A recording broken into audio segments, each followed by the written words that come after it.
Verse 6. Verse Philippians 4, verse 6.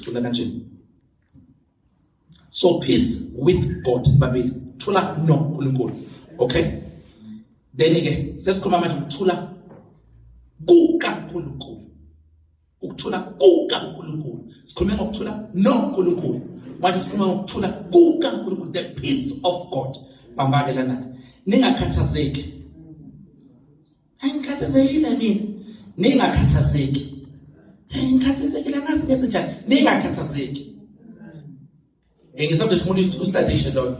Uche ya uzokuthanda. Hayi, wena mangakhathazeka nje yini inkinga yakho? Awunendaba wena ngoba awukhathazekile. Hayi ba all worried wena ukho worried. Yini hayi nenkinga wena nje awunabo ubuntu. Ningakhathazeki. Uyabona ukuthi sikhuluma ngayo, nendlela esikhulise ngayo, nendlela esicabanga ngayo. Uthi ningakhathazeki. He didn't say don't care. He said don't be careful. He said wrong. He didn't say don't be concerned. He said don't be full of cares. Don't be careful. No sure. Amen.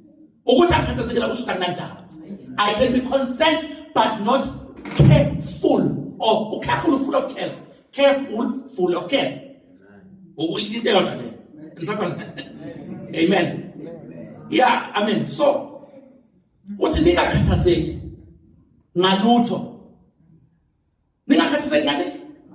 Makabe ukukhathazeka kuyakuhlupha ke indawo erayithi ukuhlala kuyo lokuthi ukuhlala nje ulokhu ikhuluma lento avele ngingakhathazeki ngalutho. Ngiyabonga babuthi angikhathazeki ngalutho.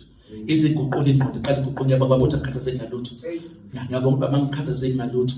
Download audio Bible uhighlight the verse leli base Philippians 4 verse 6 ulifake on repeat. Fake endlebeni, sleep on it. Liyasebenza, liyakuqula, liyakushintsha. I'm giving you a hack here. Leli lapho ufunda iBhayibheli. Ngavula ufunda nokulalela futhi. Akwazi bona ukubili phela.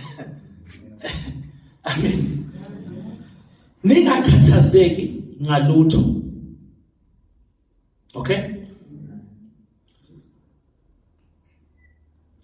Kepha kubo konke izicelo zenu mazaziwe nguNkulunkulu ngokukhuleka nokunxusa kanye nokubonga. So ukhathazwe enye into uthi not ukhathazile yonto ithathe uyintshela uNkulunkulu.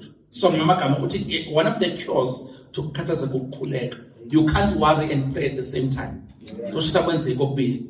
Angeke ube worried ukhathazeka kuphinde ukukhuleka at the same time. If you are worried, you are probably not praying. Amen.